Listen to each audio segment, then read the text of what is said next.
A successful black CEO's routine drive takes a devastating turn when he is unjustly stopped and humiliated by a racist cop, setting off a chain of events that reveal shocking systemic corruption. What begins as blatant racial profiling escalates into an infuriating display of abuse of power, exposing how deep-rooted racism in America impacts even the most accomplished individuals. As the CEO uncovers hidden secrets and fights back against an unjust system, his journey highlights the courage it takes to confront prejudice and corruption head-on, leaving audiences enraged at the injustices faced by marginalized communities. The mid-morning sun spilled through the large bay windows of the gentleman's diner, casting a golden glow on the polished chrome tables and well-worn vinyl booths. Nestled in the heart of Willow Creek, a town as small as it was insular, the diner was the kind of place where everyone knew each other, or at least thought they did. Conversations hummed around the room, punctuated by the occasional clink of a coffee cup being set back into its saucer. It was a slice of Americana that time had barely touched. At a corner booth, Dr. Langston Reed sat across from his assistant. Julia Langston, a prominent heart surgeon and philanthropist, was the type of man who could seamlessly blend into such a setting, despite his extraordinary achievements. His tailored charcoal blazer hung neatly on the back of the booth, replaced by a simple gray sweater over a white-collared shirt. At 45, Langston exuded quiet authority, his deep brown eyes kind but observant, framed by salt and pepper hair that lent him a distinguished air. "What do you think, Julia?" Langston asked, nodding toward the glossy proposal spread between them. The proposal detailed his plans for a mobile health clinic aimed at addressing healthcare deserts in rural communities like Willow Creek. "Will they bite?" Julia smiled knowingly, brushing back her short curly hair. "They'd be fools not to. It's not every day someone offers to build a free clinic and staff it without asking for a dime." Langston chuckled softly, shaking his head. "You know as well as I do that it's not about the money. Sometimes people don't want help unless it comes from someone who looks like them." Julia frowned, but said nothing. It was a reality both of them had faced before. Langston's well-meaning initiatives met with suspicion or outright resistance simply because he didn't fit the town's narrow expectations. The bell above the diner's entrance jingled, drawing Langston's gaze. A uniformed police officer stepped inside, his presence instantly shifting the atmosphere. Conversations quieted, and a few patrons exchanged uneasy glances. Officer Mark Grayson, with his neatly trimmed blonde hair and steely blue eyes, was known around Willow Creek for his no-nonsense demeanor. His authority was unspoken, but deeply felt. Grayson's eyes scanned the room until they landed on Langston. He frowned slightly, as if trying to place the man. Langston offered a polite nod, but the officer's gaze lingered a beat too long before he moved to the counter to place his order. Julia leaned in, lowering her voice. "That's the third time he's stared at you since we got here. Something about you bothering him." Langston shrugged. "Maybe he's just curious. Let's not read too much into it." Julia gave him a pointed look but didn't press the issue. Instead, she flipped through the proposal, her voice taking on a professional tone. "So, when's the town council meeting?" "Tomorrow evening," Langston replied. "I'm hoping they'll at least consider the idea, if we can get one of the members on our side." "Excuse me." A sharp voice interrupted their conversation. Langston looked up to find Officer Grayson standing beside their booth, his hand resting casually on his utility belt. The officer's gaze swept over Langston, lingering on his watch, a subtle but elegant piece that hinted at his wealth, and then shifted to Julia before settling back on him. "Yes, officer?" Langston asked, his tone calm and respectful. Grayson's expression remained neutral, but there was an edge to his voice. "Mind telling me what you're doing here?" Langston blinked, caught off guard by the question. "Having breakfast," he replied evenly, gesturing toward his coffee cup. "Is there a problem?" Grayson's lips tightened. "We don't often see visitors like you around here." Julia stiffened, her eyes narrowing, but Langston placed a calming hand on her arm. He met Grayson's gaze, his voice steady. "I'm in town for a meeting with the council about a healthcare initiative." Grayson tilted his head, clearly unimpressed. "Healthcare initiative, huh? And you're from where exactly?"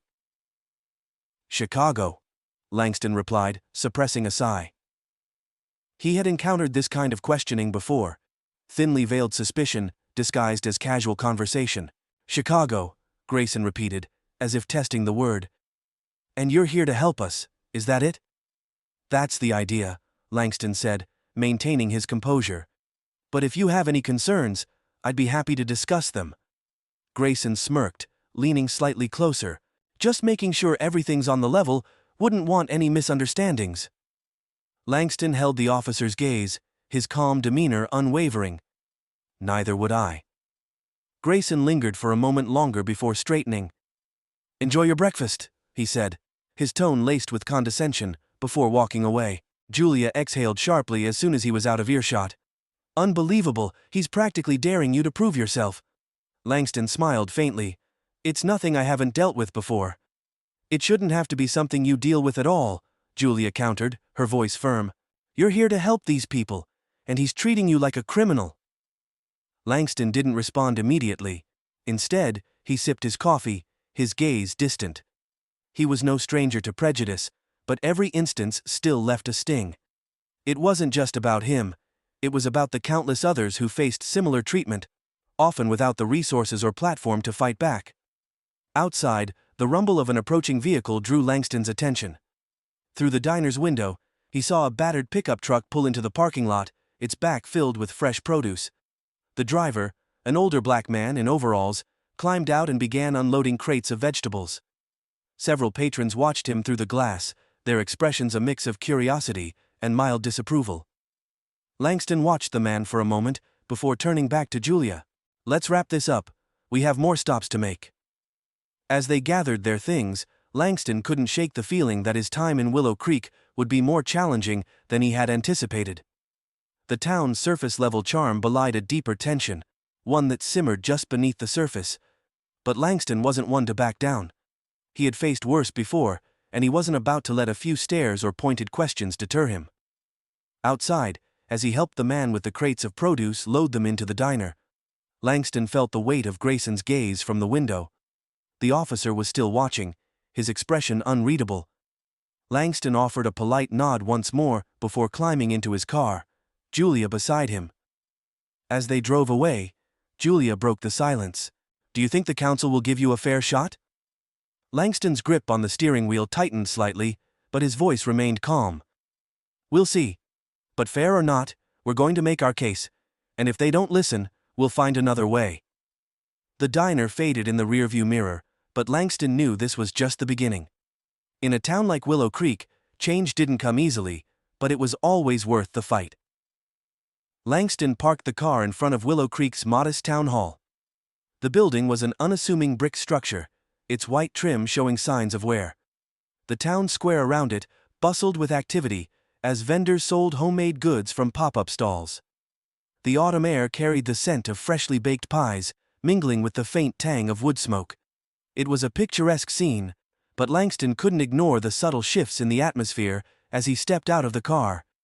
Heads turned, whispers floated on the crisp breeze, and more than a few lingering stares followed him. Julia stepped beside him, holding a leather portfolio containing their presentation materials. Do you feel that? She asked under her breath, her eyes scanning the small crowd. Langston gave her a small smile. Feel what? The daggers, she replied, her tone half joking but laced with unease. Langston shrugged. They're curious. Let's give them something to talk about. They walked up the stone steps and entered the town hall. The interior was simple but well kept, with wood-paneled walls and a faint smell of lemon polish. A receptionist at the front desk glanced up as they approached, her welcoming smile faltering slightly when she saw Langston. Her name tag read, Linda. Good morning, Langston began, his tone warm. I'm Dr. Langston Reed. I have a meeting scheduled with the council at 11. Linda hesitated, her eyes flicking to Julia and then back to Langston. Oh, let me check. She picked up the phone, her voice dropping into a hushed tone as she spoke to someone on the other end. After a moment, she hung up and offered a tight smile. You're a bit early. The council is still in session. You can wait in the lobby. Langston nodded. Thank you. The lobby was empty, save for a few worn chairs and a bulletin board cluttered with flyers advertising local events, Langston took a seat, placing his hands on his knees. He glanced at Julia, who had already started reviewing their materials. 10 minutes passed, then 20. At 11:30, Langston approached the receptionist again. "Excuse me, Linda, is the council ready for us?" Linda blinked at him, feigning surprise. "Oh, I thought someone came to get you already. Let me check again." Her tone was polite, but Langston caught the flicker of disinterest in her eyes as she picked up the phone once more. He stepped back, inhaling deeply to steady himself. He could feel the subtle indignity building, a tiny cut added to 1,000 others over the years. Julia gave him a pointed look, but Langston shook his head, silently urging her to stay calm. Finally, a heavy-set man in a tweed jacket appeared from the hallway.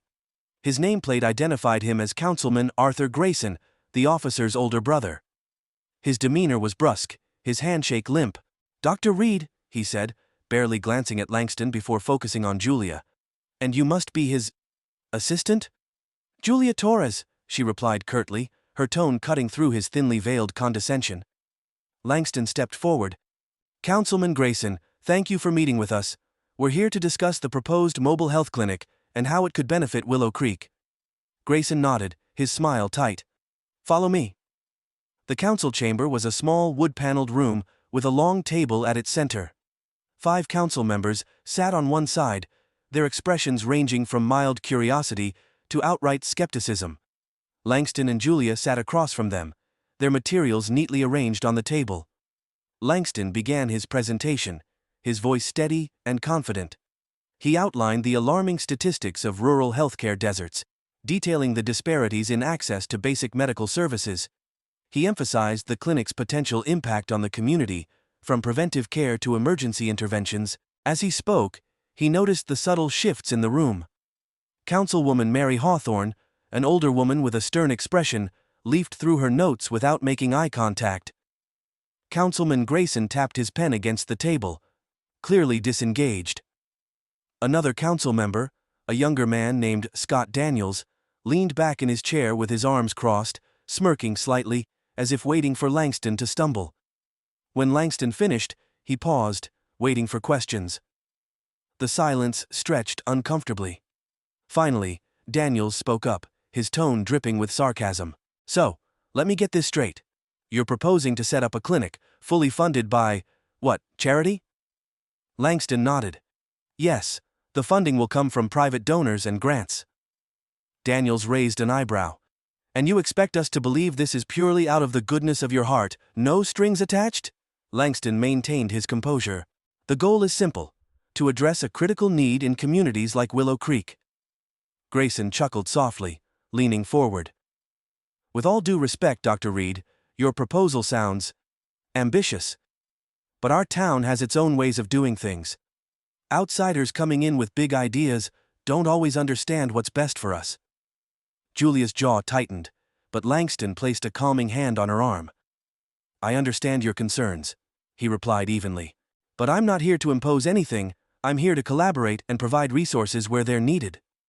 Councilwoman Hawthorne finally looked up, her tone sharp. "And why should we trust you? You waltz in here with a fancy presentation, but how do we know this isn't some vanity project for your resume?" The words stung, but Langston didn't let it show. "I grew up in a community not unlike this one," he said, his voice steady. "I know what it's like to watch friends and family suffer because they couldn't afford proper health care. This isn't about me, it's about preventing that suffering for others." Hawthorne scoffed, but said nothing. Grayson stood, signaling the meeting was over. "Thank you for your time, Dr. Reed. We'll discuss your proposal and get back to you." Langston and Julia gathered their materials, thanked the council, and left the room. As they exited the building, Langston felt the weight of their skepticism pressing down on him. Julia broke the silence as they reached the car. "They weren't even listening." Langston sighed. They were listening, they just didn't like what they heard. As he started the car, he caught a glimpse of Officer Grayson leaning against his patrol car, watching them with an unreadable expression. Langston nodded politely, but Grayson didn't respond. The drive back to their motel was quiet. Julia finally spoke, her voice tight with frustration. "You stayed calm in there, but I saw it. They didn't see you as a surgeon or a philanthropist, just another outsider trying to tell them how to live. Langston gripped the steering wheel, his knuckles white. I've learned that anger doesn't build bridges. We'll try another way. Julia shook her head. You shouldn't have to keep proving yourself to people who refuse to see your worth.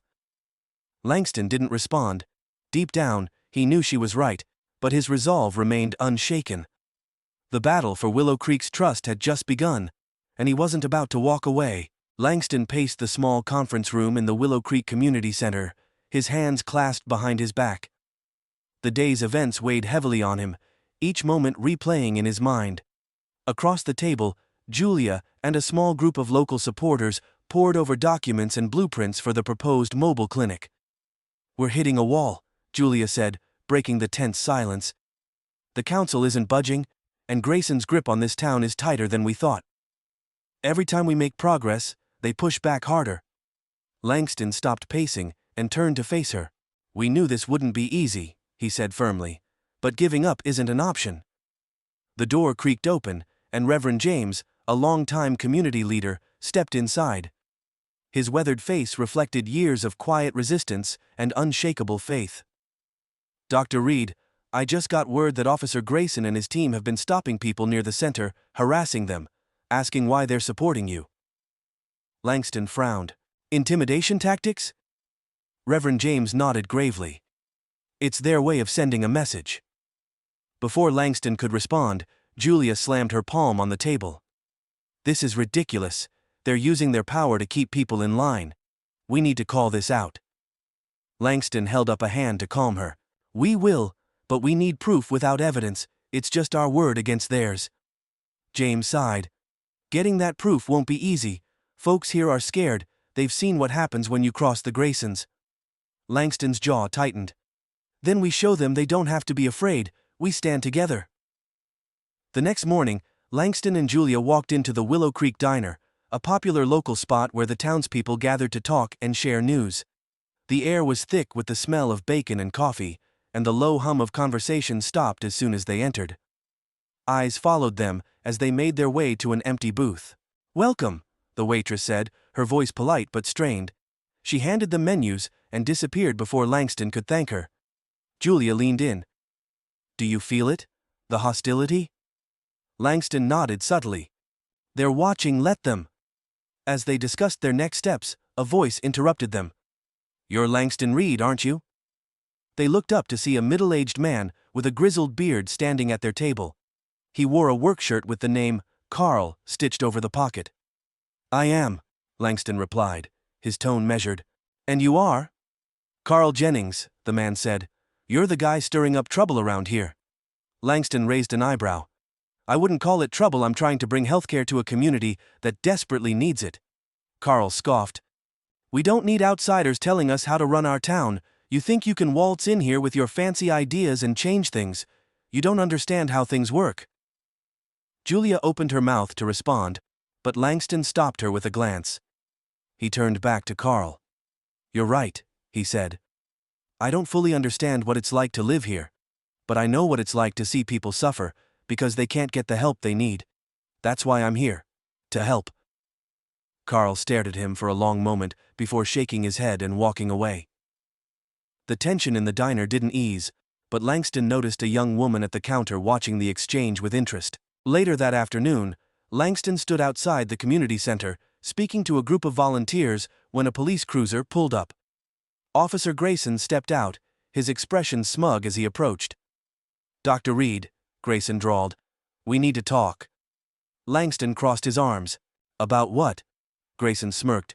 We've had some complaints about unlicensed activities happening here. Code violations, safety concerns. You understand. Langston's stomach churned, but he kept his tone calm. We're fully compliant with all regulations. If you have specific concerns, I'd be happy to address them. Grayson's smirk widened. We'll see about that. In the meantime, we'll need to shut this place down until we can verify everything's in order.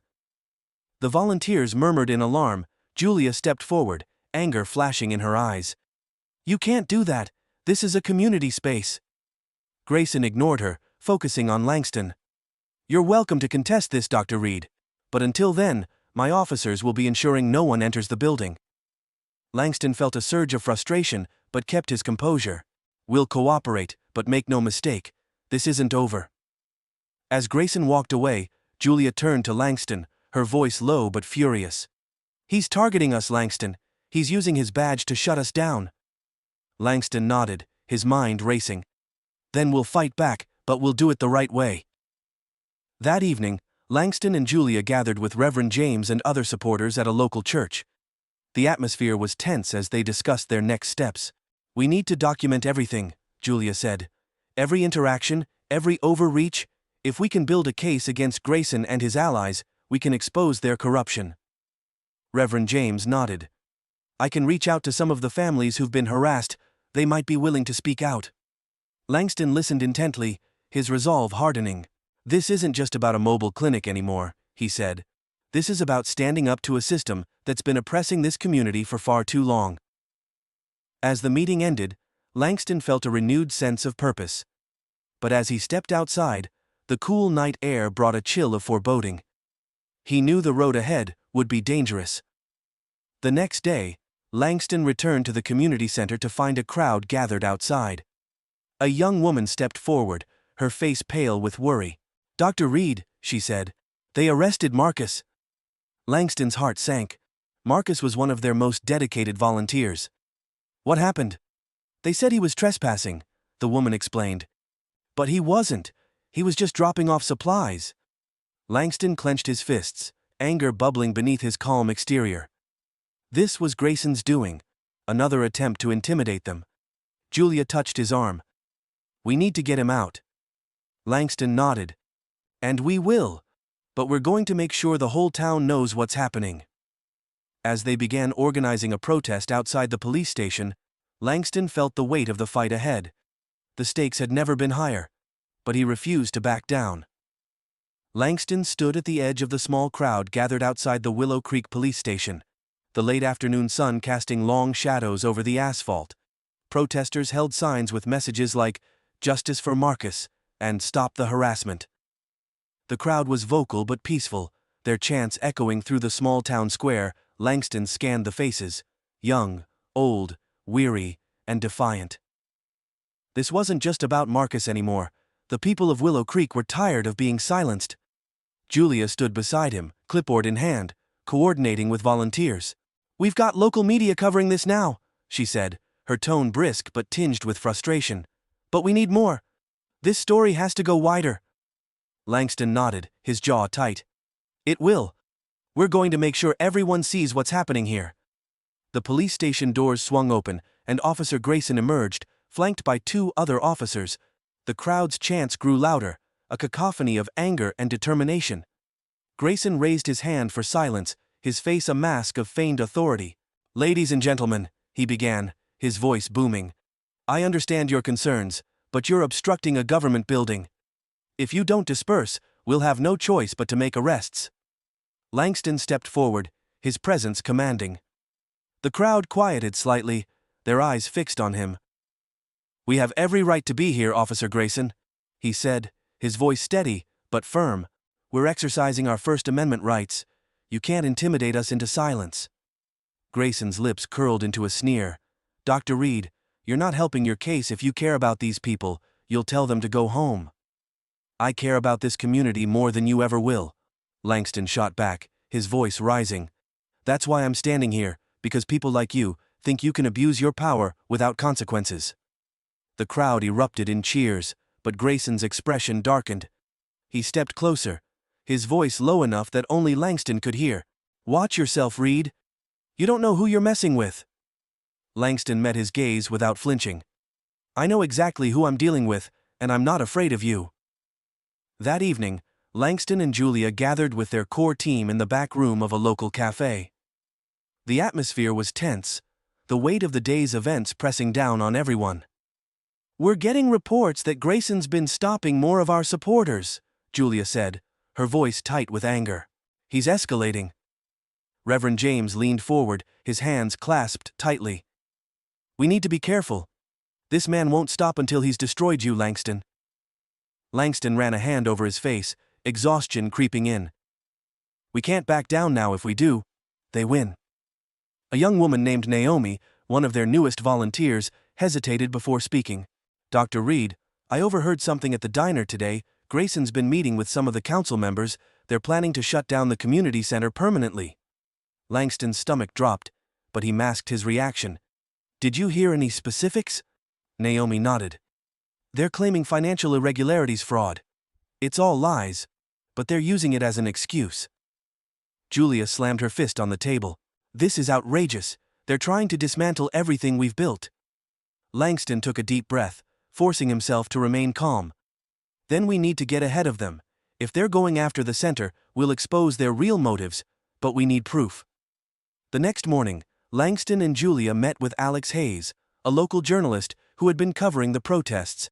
They sat in his cluttered office, surrounded by stacks of papers and old photographs. I've been digging into Grayson's past, Alex said, pushing his glasses up his nose. And let's just say, there's plenty of dirt. Like what? Julia asked, leaning forward. Alex pulled out a folder and laid it on the desk. Complaints of excessive force, allegations of misconduct, even a few cases of evidence tampering. Most of it was swept under the rug, but there's a pattern, and it all points back to his connections with the Grayson family. Langston's heart raced as he flipped through the documents. This was the leverage they needed. Can you publish this? He asked. Alex hesitated. I can, but it'll put a target on my back. Grayson doesn't play fair, and neither do his allies. Langston looked him in the eye. If we stand together, they can't take us all down, but we need to act fast. That afternoon, Langston held a press conference outside the community center. The small lawn was packed with reporters, supporters, and curious onlookers. Langston stood at the podium, the weight of responsibility heavy on his shoulders. Today we're here to shine a light on the truth, he began, his voice steady. For too long, certain individuals in this town have used their power to silence and oppress, but that ends now. He held up a stack of papers, the evidence Alex had provided. These documents show a clear pattern of misconduct and abuse of power by Officer Grayson.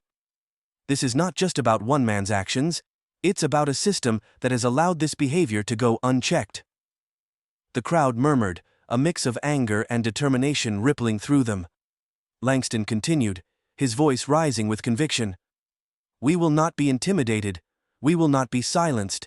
This community deserves better, and we will fight for justice, no matter what it takes. As he stepped away from the podium, Julia whispered in his ear, You just painted a giant target on your back. Langston nodded grimly. Good, let them come. That night, Langston returned home to find a note taped to his front door. The message was scrawled in large, angry letters. Back off, or else. He stood there for a moment, the words burning into his mind. He knew this was Grayson's doing, a desperate attempt to scare him into submission, but instead of fear, Langston felt a surge of resolve. He took the note inside and placed it on his kitchen table. Then he picked up his phone and called Julia. We need to meet first thing tomorrow. It's time to take this to the next level. The following morning, as Langston arrived at the community center, he was met with a shocking sight.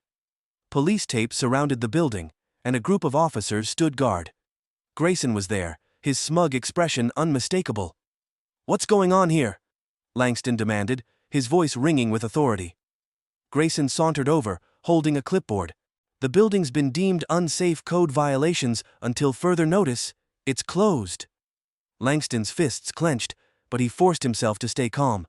This is retaliation, and you know it. Grayson smirked. Call it whatever you want, Dr. Reed. But you're not getting back in. The crowd that had gathered outside the tape began to chant, their voices growing louder with each passing moment. Langston turned to face them, raising his hand for silence. This is exactly why we're fighting, he said, his voice carrying over the crowd. Because people like Grayson think they can abuse their power without consequences, but we won't let them. Not anymore. The crowd erupted in cheers, their support giving Langston the strength he needed. As Grayson retreated into the station, Langston knew the confrontation was far from over. The morning sun cut through the dense clouds over Willow Creek. Casting an eerie golden glow over the courthouse steps, Langston Reed stood at the base of the grand stone staircase, his shoulders squared, eyes fixed ahead. The air was heavy with anticipation as a throng of supporters and journalists gathered behind him, their voices buzzing like an impending storm. Signs demanding justice waved in the air, and camera flashes punctuated the tension like sparks before an explosion. Langston adjusted his tie, the weight of the moment pressing against him. Julia stood by his side, her clipboard clutched tightly in her hands, her usual confidence tinged with worry. "Are you ready for this?" she asked quietly. Langston exhaled deeply. "I have to be. This isn't just about me, it's about everyone they've tried to silence." The courthouse doors creaked open, and Officer Grayson emerged flanked by his lawyer and a small entourage of uniformed officers. His smirk was a weapon, sharp and condescending, as he descended the steps toward Langston. The crowd hushed, the air electric with tension. "Well, Dr. Reed," Grayson said, his voice dripping with mockery. "Still playing the hero, I see." Langston's jaw tightened, but he didn't rise to the bait. "This isn't about playing anything, Grayson. This is about accountability." Grayson chuckled, his confidence unnerving. "Accountability? For what? Doing my job, enforcing the law? Or is this about your little vendetta because you think you're untouchable in that fancy suit of yours?" Langston took a step closer, his voice steady but firm. "This is about abuse of power, about you targeting this community for years and thinking no one would stand up to you. But those days are over." Grayson's smirk faltered for a moment, replaced by a flicker of irritation. He leaned in, lowering his voice so only Langston could hear. "You don't know who you're dealing with, Reed. You think you've got the upper hand, but you don't. This town belongs to people like me." Langston held his ground, his voice unwavering. "Not anymore." Inside the courthouse, the atmosphere was stifling. Langston sat at the plaintiff's table, Julia and Alex Hayes on either side of him across the room. Grayson lounged in his seat, his demeanor smug, as his lawyer whispered something in his ear. The judge, a stern-looking woman with piercing gray eyes, entered the courtroom, and the proceedings began. Langston could feel the weight of every eye in the room, the pressure to not only represent himself, but also the entire community that had placed their faith in him. Alex presented the evidence meticulously, the complaints, the suppressed body cam footage, and the financial records that linked Grayson to questionable payouts. As each piece of evidence was displayed on the screen, the courtroom grew increasingly tense. Grayson's lawyer attempted to discredit the evidence, suggesting it was circumstantial or fabricated, but Langston knew the moment that would turn, the tide was yet to come. "Dr. Reed," Alex said, addressing him as a witness, "can you describe the events leading up to your confrontation with Officer Grayson?" Langston rose, his voice clear and resonant. He recounted the harassment, the threats, the systemic targeting of his community. As he spoke, he saw the jury lean in, their expressions shifting from skepticism to empathy. "And what was your goal in taking a stand against this injustice?" Alex asked. "To ensure that no one else in this community has to live in fear," Langston said firmly. "To make it clear that no one, no matter their position, is above the law." The pivotal moment came when Alex introduced a surprise witness, Mia Torres, a former officer who had worked under Grayson. She hesitated as she took the stand, her hands trembling slightly, but the determination in her eyes was unmistakable. "Officer Torres," Alex began, "can you tell us about your experience working with Officer Grayson?" Mia nodded, her voice steady. "I witnessed Officer Grayson engage in racial profiling, excessive use of force, and evidence tampering.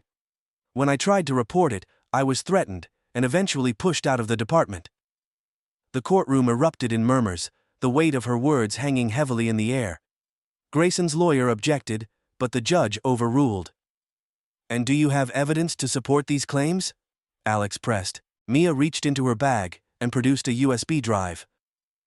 "This contains recordings and emails that prove Grayson's actions and the department's attempts to cover them up." As the evidence was played, Grayson's confidence began to crack. The recordings were damning. Grayson's voice caught on tape instructing officers to target specific individuals, mocking complaints from community members, and bragging about his ability to manipulate the system. The jury's expressions hardened, and even Grayson's lawyer looked visibly shaken. During the recess, Langston found himself alone in the courthouse hallway. He leaned against the cool marble wall, closing his eyes for a moment to gather his thoughts. "You're putting on quite a show," Grayson's voice drawled behind him. Langston turned to see the officer standing a few feet away, his smug veneer replaced by barely concealed rage. "You think this is over? You think you've won?"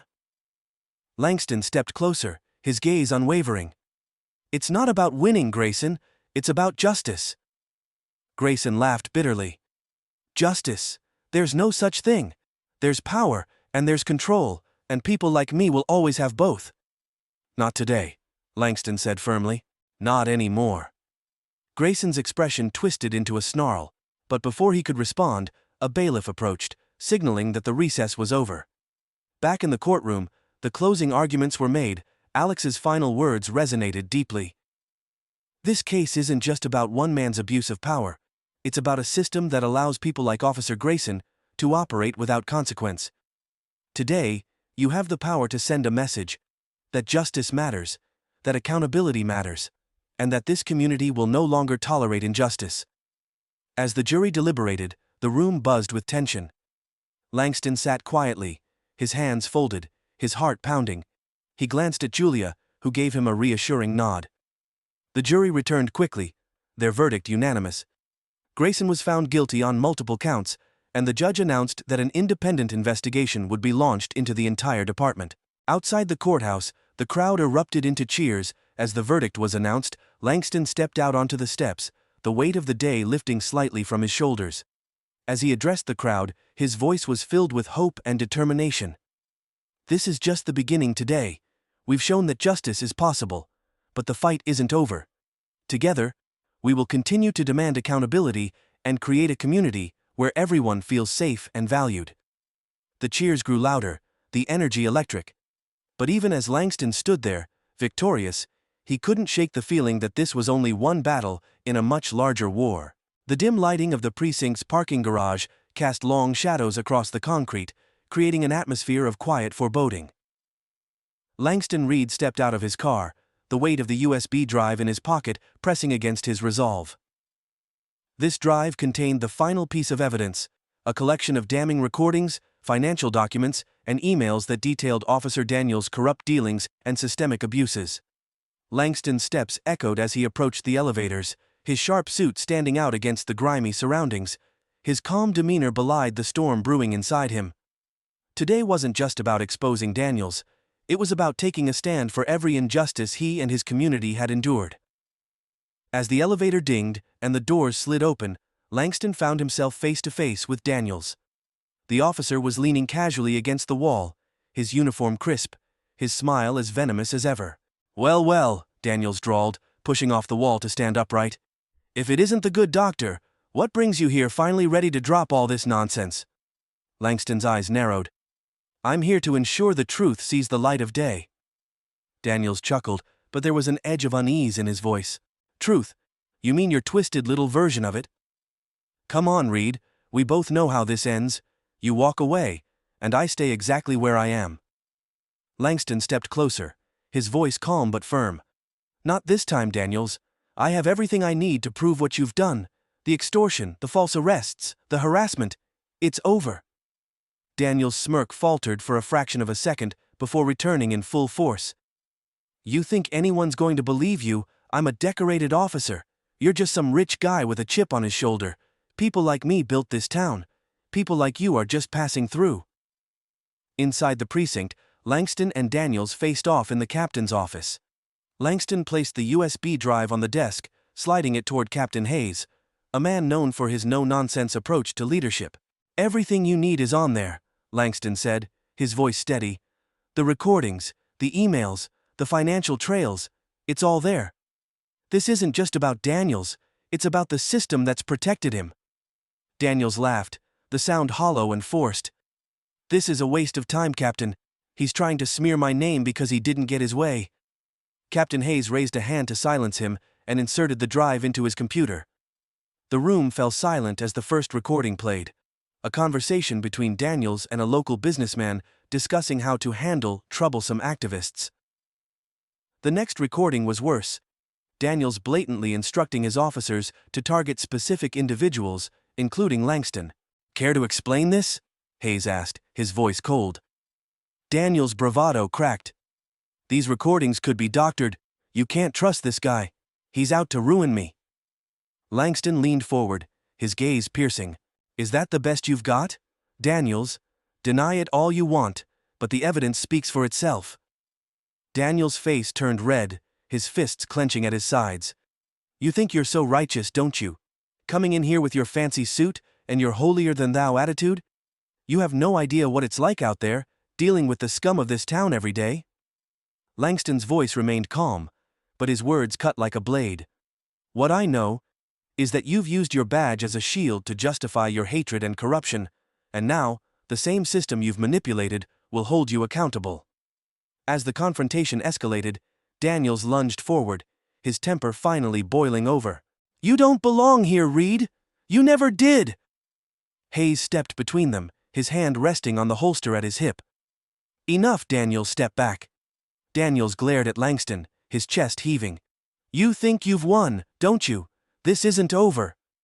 Langston met his gaze, unwavering. It's over when justice is served. Hayes turned to Langston. Dr. Reed, I'll handle this from here, but you need to be prepared for the fallout. Daniels isn't the only one who's going to fight back. I've been fighting all my life, Langston replied. I'm not stopping now. Later that evening, Langston stood outside the precinct, the night air cool against his skin. Julia approached, her expression a mix of pride and concern. You did it, she said softly. You stood your ground. Langston nodded, his eyes fixed on the city skyline. It's a start. But this is bigger than just one man. The system needs to change. Before he could say more, a black SUV pulled up. A man in a dark suit stepped out, his face grim. Dr. Reed, we need to talk, there's been a development. In a secure conference room at City Hall, Langston sat across from the man, who introduced himself as an investigator from the state's Oversight Committee. The evidence you've provided is substantial, the investigator began, but it's also stirred up a hornet's nest. Daniels and his allies are already mobilizing to discredit you. Langston's jaw tightened. Let them try. The truth is on my side. The investigator hesitated. There's more. We've uncovered connections between Daniels and several high-ranking officials. If we pursue this, it's going to get messy. Langston leaned forward, his resolve unshaken. Then let it get messy. If we don't stand up now, nothing will ever change. The next day, the story broke wide open. News outlets played the recordings on a loop, and protests erupted across the city. Daniels was placed on administrative leave, pending an investigation. But the battle was far from over. Langston watched the coverage from his office, his phone buzzing with calls and messages. Julia entered, holding a tablet with the latest headlines. They're already spinning it, she said, showing him an article painting Daniels as a victim of a smear campaign. Langston sighed, the weight of the fight settling on his shoulders. They're desperate. That means we're getting to them. As he spoke, his phone buzzed again, this time with a message from an unknown number. It was a single line. You've made powerful enemies. Be careful. Langston stared at the screen, the words a chilling reminder of what was at stake. He knew the road ahead would be treacherous, but he also knew he couldn't turn back now.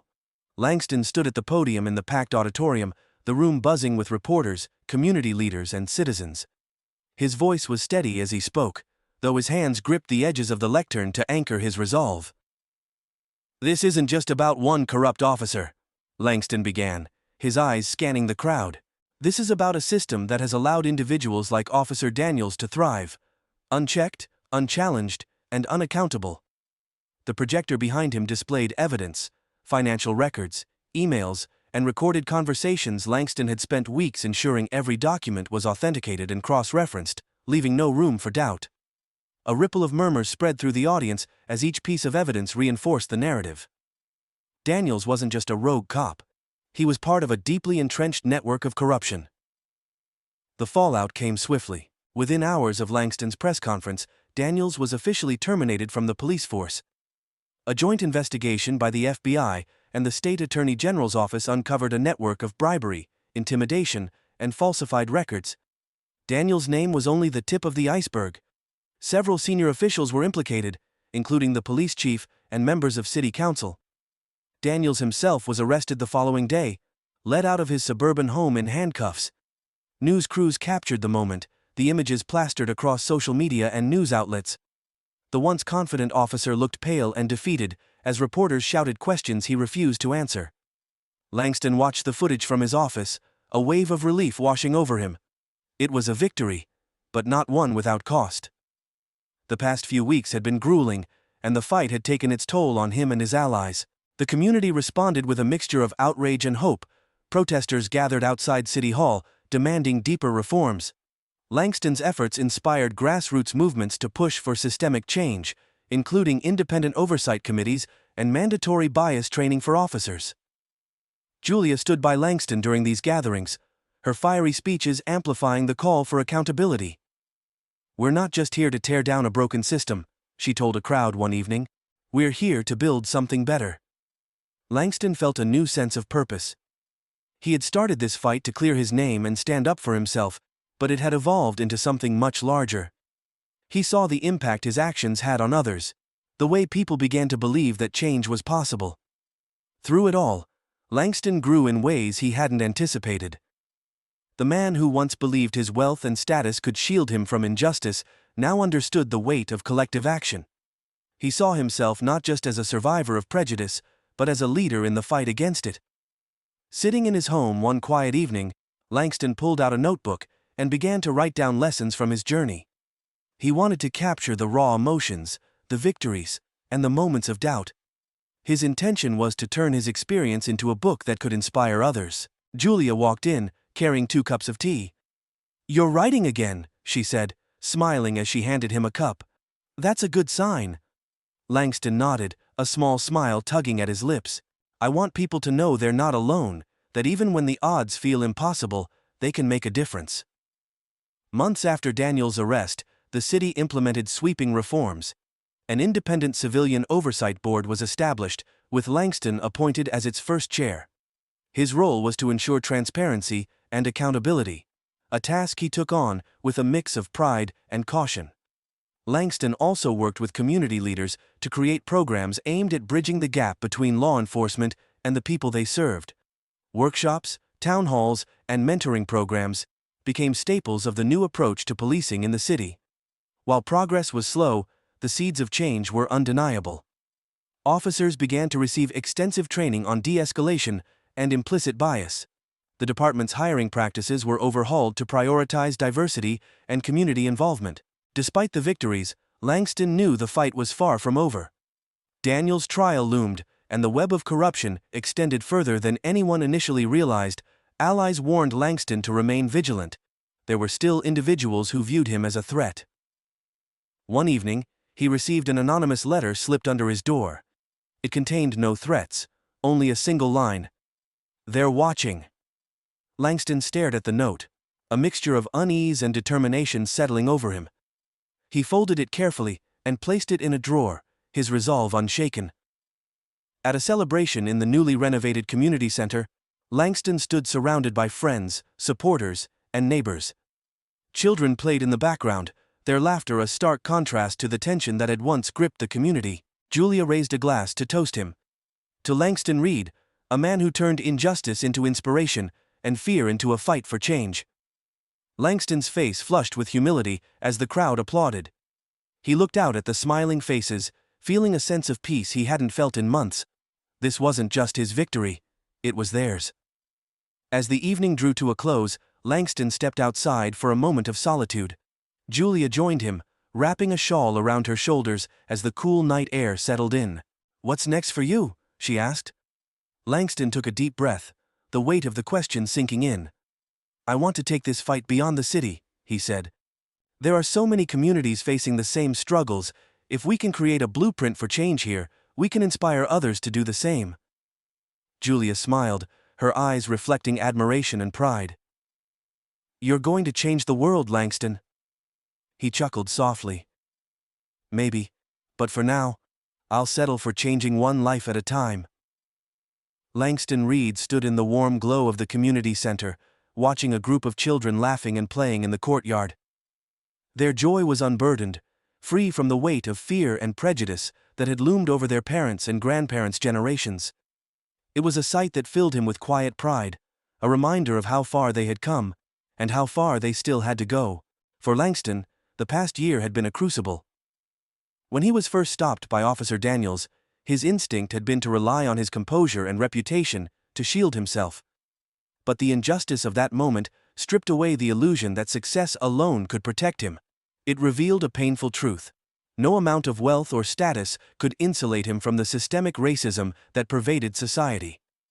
In the months that followed, Langston discovered resilience he hadn't known he possessed. He had faced threats, smear campaigns, and sleepless nights filled with doubt. But through it all, he had found strength in his community, in the people who refused to let fear dictate their lives, and in his unwavering belief that change was possible. Langston's fight was never just about clearing his name. It became a rallying cry for a community that had long been silenced, a chance to expose the rot that had festered within the institutions meant to serve and protect. The arrest of Officer Daniels and the dismantling of the corrupt network he was part of were victories. But they were only the beginning. The systemic issues Langston encountered were not isolated to his city. They reflected a nationwide struggle, a deep-seated pattern of abuse of power and racial prejudice that had eroded trust between communities and law enforcement. His story shone a light on the urgent need for reform, and in doing so, it inspired others to take action. The newly established Oversight Committee, the police reforms, and the grassroots movements that sprang from his efforts were all signs of progress. But Langston knew the fight against systemic racism and inequality required vigilance and perseverance. Change was never swift or easy. It was the result of countless individuals standing together, refusing to accept the status quo. Langston had grown into a different man. He no longer saw himself merely as a successful CEO or a philanthropist. He now viewed himself as a steward of justice, someone with the responsibility to use his voice and resources to uplift others. His ordeal had taught him the power of collective action, the importance of amplifying marginalized voices, and the necessity of holding power to account. As he stood on the community center's balcony later that evening, Julia joined him, her quiet presence a steadying force. "You've changed," she said, her voice filled with admiration. "You're not the same man you were a year ago." Langston smiled, his gaze fixed on the horizon. "I've learned that real power isn't in the titles or the wealth, it's in how we use our influence to make life better for others. If this experience has taught me anything, it's that silence is complicity, and I can't be silent anymore." Julia nodded, placing a hand on his arm. "So, what's next?" Langston exhaled slowly. "I want to take what we've built here and scale it. Work with other communities to create lasting change. But more than that, I want to inspire the next generation, to show them that they don't have to accept injustice as inevitable." Langston's journey resonated far beyond his city. His story became a beacon of hope for those who felt powerless in the face of systemic oppression. It was proof that one person's courage could ripple outward, igniting movements and bringing people together. As news outlets covered Langston's work, messages poured in from across the country. Families shared stories of their own struggles with police misconduct. Community leaders sought his advice on reform initiatives, and students wrote to thank him for giving them hope. Langston read every letter and email, humbled by the impact of his actions. But he also understood that the work was far from over. For every success story, there were countless others still waiting for justice. Langston's fight was not the conclusion, but a chapter in a larger movement for equality and accountability. 1 year after the confrontation with Officer Daniels, Langston hosted a town hall in the community center. It was standing room only, filled with residents, activists, and young people eager to hear from the man who had become a symbol of resilience. As Langston took the stage, he paused to take in the faces of those who had supported him, those who had doubted him, and those who had joined him along the way. He cleared his throat and began. "This past year has been the most challenging of my life," he said. "But it's also been the most rewarding. What happened to me could have broken me, it could have made me bitter, or driven me to retreat, but instead, it taught me the power of standing up. For myself, for my community, and for what's right." He gestured to the children sitting in the front row, their eyes wide with curiosity. "When I look at these kids, I'm reminded why we fight. Not just for justice today, but for a better tomorrow, for a world where they won't have to fear the very people sworn to protect them." The audience erupted in applause, and Langston felt a swell of emotion. He raised his hand to quiet the crowd. Change is possible, but it takes all of us. It takes courage, persistence, and a willingness to face discomfort. So I ask you, what will you stand for? What kind of legacy will you leave behind? As the evening ended, and the crowd dispersed, Langston lingered in the community center, reflecting on the journey that had brought him here. The battle had been hard fought, and the scars would remain, but he wouldn't trade the experience for anything. It had forged him into a stronger, more compassionate leader. Walking outside, he saw a mural on the side of the building. It depicted a diverse group of people standing together, their faces filled with determination and hope. At the center was an image of Langston, his hand outstretched as if inviting others to join him. He smiled, his heart full. The mural wasn't just a tribute to him, it was a symbol of what they had achieved together, and it was a reminder that the fight for justice was never about one person. It was about a community, a movement, and a belief in the power of unity. Langston turned and walked into the night, his steps steady and purposeful. The work was far from over, but he was ready for whatever came next. For the first time in a long time, he felt a deep sense of peace, and a renewed determination to keep moving forward.